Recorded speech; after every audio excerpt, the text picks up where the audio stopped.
Dallas, okay, and one further on back.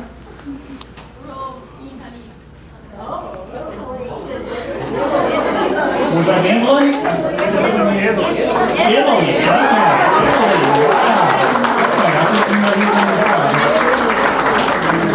Well, thank you all for being here. That's incredible that you're here and that you're here to show the love to Billy on this special day. So why are we here? We are here to celebrate a milestone in Billy's musical career. For those of us who have spent our lives involved in music, growing up listening to our favorite records, there's always been something special about vinyl recordings.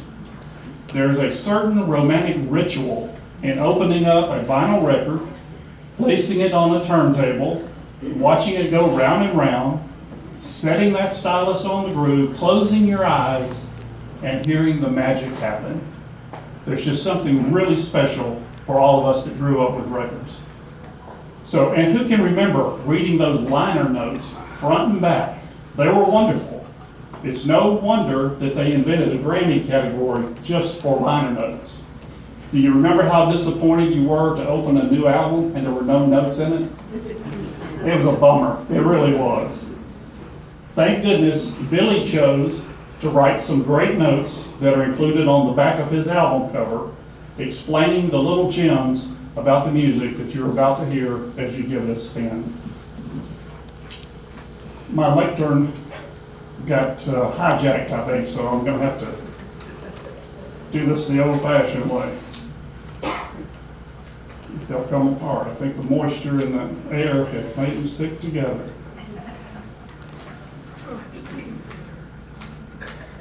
Here we go. Final. Okay. For most older musicians, cutting a vinyl album was a grand achievement. Just to hold it, smell it, yeah, that vinyl smells good to some of us. Or to see it in a bin in the record store just makes our hearts flutter. And so it is with Billy too. Billy had produced singles in his career, but never a full album. He's done CDs, but never a full LP album. When Bill called me and said he wanted to do another project, I thought, okay, we can do that. When he said he wanted to do a vinyl LP, well, I was all in. Fire up the cutting machine, let's go. I'd mastered CDs, but never an LP, so I was committed. Hook, line, and sinker. For Billy, it was a bucket list item, and now it's done. And somewhere around here, I think he's got copies that you could take with you, purchase and take with you to enjoy in your home. Got that, Billy? Gonna give away the farm. But I don't want him to think about quitting just because he checked this one off his list. There's still more to do, Bill. You don't get off that easy. We're also here today to honor Billy Weir for his contributions to the music industry in Memphis and the world. Billy was one of the key players in the development of rock and roll, or rockabilly as it became known in our area of the South. Billy is a member of the International Rockabilly Hall of Fame based in Jackson, Tennessee, along with other greats such as Carl Perkins, Johnny Cash, and many others. He is also a member of the Rockabilly Hall of Fame based in Nashville, where his induction number is 371, something you may hear in one of his tunes on the album if you listen closely. We also want to honor Billy for his contributions at Sun Studio, where Billy was a key member of the stable of house drummers playing on numerous records, too many to recall. So how did I meet Billy, and why did he ask me to MC today? Wrong place, wrong time, I guess. But seriously, I met Billy about 15 years ago. My daughter, who was singing with the E Studio group in Memphis, booked time to record a CD in Bill's Gumball studio. I had also been running a studio for years, so my daughter asked me to come along to support, as this was the first time in someone else's studio. And it was the first time for a lot of the other people in the group as well, and Billy did a really great job making those young, tender voices feel at home in the studio. But as a recording engineer, I was determined to keep my mouth shut in someone else's backyard. But I guess somehow things came out, and Bill and I started talking. That's all it took. We were on our way to a long friendship of collaboration. Bill later asked me to assist on some of his larger projects. You know, it's hard to manage a lot of players at once in the studio. I mean, as we all know, musicians have a mind of their own when they can find it. That's your dog. That's your dog. That's my daughter right there. Thank you, Billy. But I was glad to do it. One of the first projects he had me come out to help on was a salsa band, complete with a full percussion section and a vocalist lineup as large as a phone book. So yeah, he needed some help with that. There was a lot of people in the studio that day. He also invited me in for some other interesting sessions. One was for a young lady from Russia who sang in Russian but had excellent English. I was amazed at how the Russian language could go from cool, soothing, calming lyrics to harsh terror in a matter of just a few words. But it was a good session, and he forgot to mention that she also happened to be the reigning Miss Europe at the time. That was a little distracting, Billy. Another session he asked me to come out for was with some guy who had something to do with the Grizzlies. Okay. You know, I thought it was probably the ball boy or something, I didn't know. It seemed that that guy had a bucket list too and wanted to try his luck at recording a song. When the studio door opened, I looked down the hall, down that long hallway of the Gumball studio, and into the face of Lionel Hollins, NBA coach and current coach at that time of the Grizzlies. I looked back at Bill and I whispered, "That's Lionel Hollins." Bill looked at me and said, "Who is Lionel Hollins?" I love true musicians. They're my kind of folks. They don't keep up with sports at all. That turned out to be a very interesting afternoon. Bill and I heard sounds we had never heard before. Right, Bill? Not recordable. A few years later, Bill decided to do a project on himself, and he asked me to assist with engineering and mastering. It was my pleasure, and I shared some of my studio players with this project, and our friendship just grew stronger. And finally, a few years later, when Billy wanted to have his own band, Billy asked me if I would be his drummer. I could think of no higher compliment than to have a fellow drummer ask you to be his drummer. Thank you, Billy. We made some good music. It was a pleasure to perform on stage with Billy. Of course, Billy is not only a drummer, but appears to have mastered every instrument that has a string on it. So who is Billy Weir? Billy was born in Jackson, Tennessee in 1940. The stars had already aligned for Bill since as only a baby. Bill's home was a shared duplex with the late great Eddie Arnold, a major country crossover music star. What are the chances? Music was just there. It was just waiting to happen. I'm surprised that I didn't find out his playmate was Carl Perkins. Billy and his family moved to Memphis in 1954, and Billy was enrolled in the public school system where he received formal percussion training and instruction in the band program. One of many coincidences that Billy and I share. At the tender age of 15, Billy was recruited by a man named Harold Jenkins to be his drummer in his band and to also go on the road with him. That man soon changed his name to Conway Twitty and set the musical world on fire. Billy would become one of the youngest touring musicians in the history of Memphis music with a musician's union card in his pocket. And you can ask Billy, I know you heard a little of it from the state senator earlier, but ask Billy to tell you that story about Conway coming to meet with his parents and almost begging and pleading to let Billy go on the road with him, and how he would keep his eye on him and make sure he got to bed early every night. Billy attended Humes High School, which was a real hotbed of developing musical talent in the area. You probably have all heard of one singer that left from that stage named Presley. Billy was there that night and witnessed the birth of the king of rock and roll. Billy became part of a house band and stable of drummers at Sun Studios and worked with such legends as Jack Clemens, Bill Justice, Barbara Pittman, Scotty Moore, Bill Black, Jimmy Smith, Roland James, and Billy Lee Riley, among others. And a lot of unknowns due to ghosting. Now, if you are not familiar with it, ghost drumming is when the record producer tells the band's drummer to take a break and then he sneaks in a real drummer to recut the track. Most of the time, the band never knows. The engineer just tells the band that he cleaned it up a little bit, and everybody just smiles at what a good job they've done. Billy is on lots of records where his name does not appear. He was a heavy ghost drummer at Sun Studios, and there's no telling how many millions of records are out there that Billy's drumming is on. Billy had a slight interruption in his musical career while he did a tour of duty in the Air Force from 1958 to 1962. But I don't think it stopped him too much because he's the only friend I have who has played gigs in Fairbanks, Alaska. It's too cold for me up there to hold sticks, Billy. Billy also worked as a radio announcer disc jockey while there, another strange coincidence that we have. Billy also had a long industrial career and retired from General Electric Corporation, working down on Riverside Drive. That's another clue to one of the songs on his album. Billy was a featured musician and vocalist on Live from the Skyway of the Peabody Hotel, broadcast live weekly on WREC radio in Memphis. Radio recordings of these broadcasts have recently been discovered, and his wife Judy and I are plotting to make a CD release of them, so stay tuned.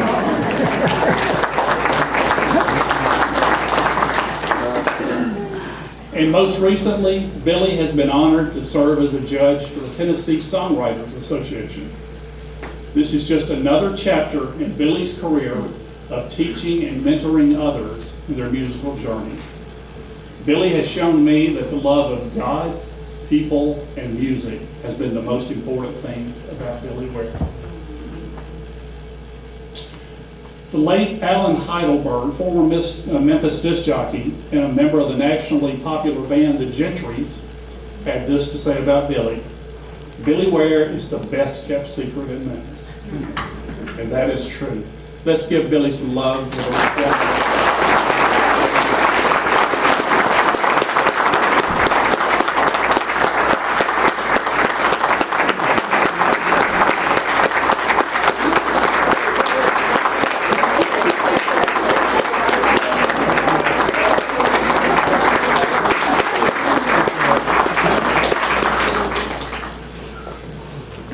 Next, I would like to introduce a man that has become a dear friend to Billy. He is a gifted musician, singer, an international touring artist, a proud Air Force veteran like Billy, the musical partner of Tayla Lynn, granddaughter of Loretta Lynn, Grand Ole Opry performer, and just happens to be the grandson of Conway Twitty. Please welcome Tre Twitty.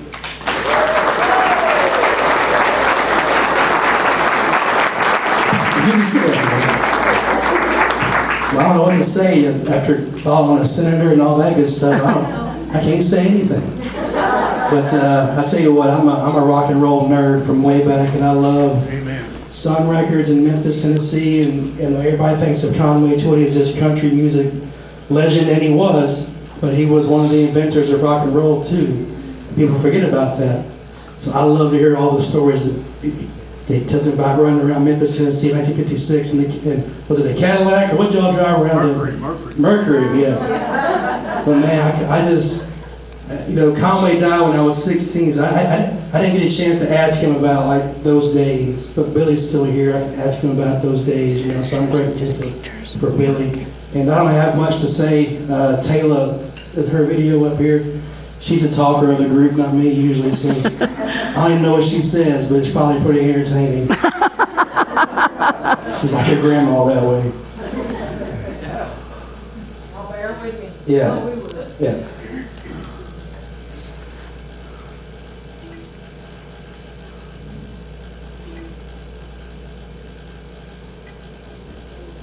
Billy and Miss Judy Weir. Y'all are such amazing people, and I'm so sorry I can't make it tonight. My name's Tayla Lynn. I'm Loretta's granddaughter, and I'm in a duo with Conway Twitty's grandson, Tre, who's there tonight representing us.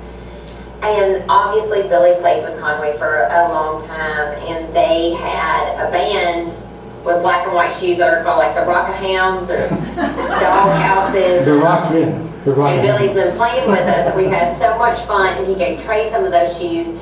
and the Conway fans are going crazy. So I'm so excited that you're putting out new music, Billy, and that you're having this cool record release party, and I'm just so excited to hear it, and I'm so grateful that you're a part of our lives and that I get to experience like this legend of you in real time. So I hope you have the best day and you deserve everything. Love you. Mwah. Sing so much better than me. Just be put on the spot and just sing acoustically right now, or like maybe acapella. You could get you a stick out and beat on the table, and you and Trey could put your shoes on, you know, those Rockohound shoes or whatever they are, and then y'all could do whole lot of shaking going on. Y'all, would y'all love to hear that?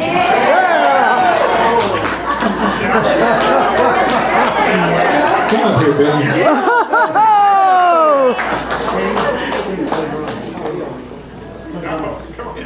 No, Taylor's not gonna, you come up here and let's just tell these people. I just want to hear a story about you and Poppy. I called him Poppy Conway.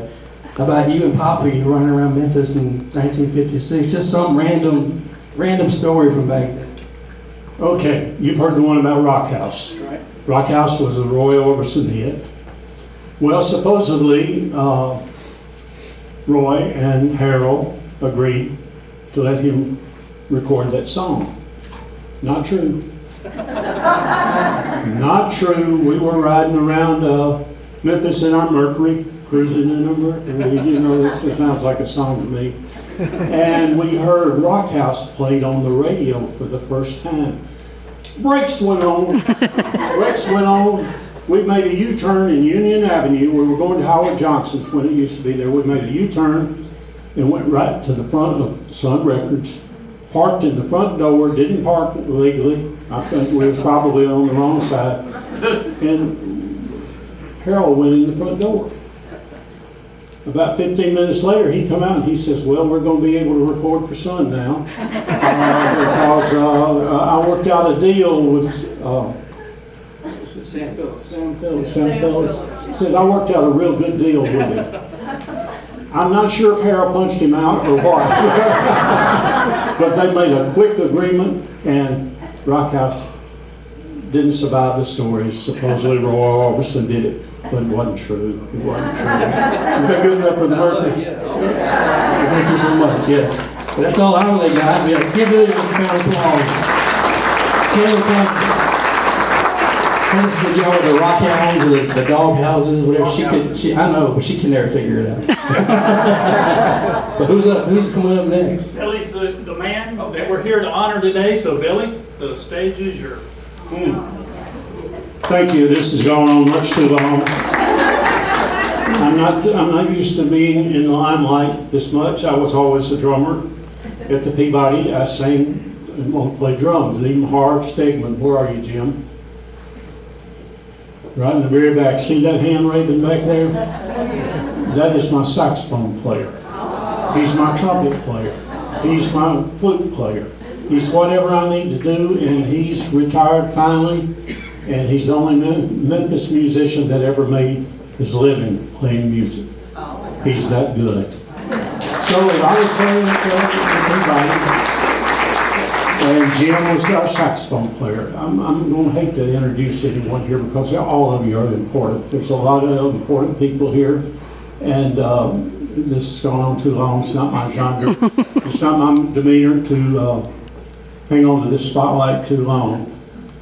Let's see. James Murray. I'm going to mention a few names. That's my steel player back there. And if you want to know the musicians that are on my records, I'm going to point them out to you because they make your records. And I'm so blessed. Kenny brought me Lanny McMillan. He scored The Firm, if you remember the movie. He was the saxophone player at that time. So I've had the benefit of some of the finest musicians in Memphis come to my country studio and play.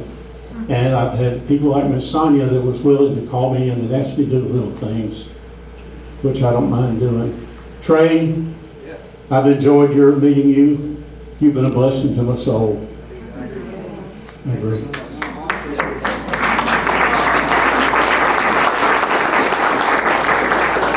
That's been a good friendship.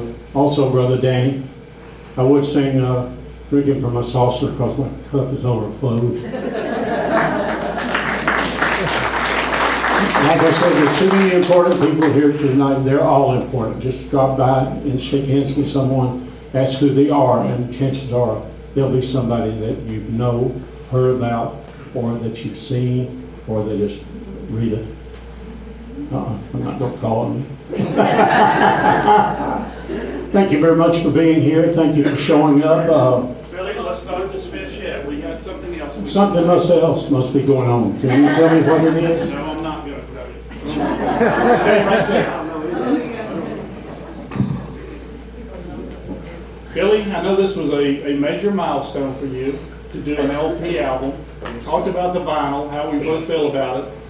Have a special presentation that I'd like to make to you for celebrating this great moment and also for everything that you've given to Memphis music. So Trey, would you help me with this? Yeah, sure.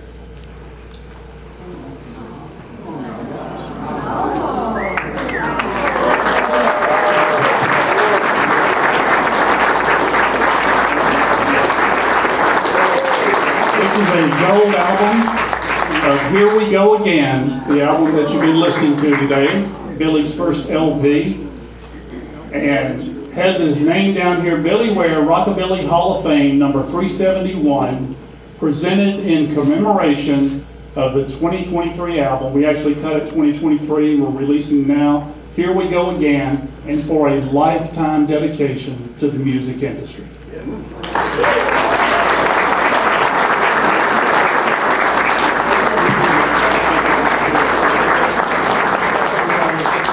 Let's get some pictures.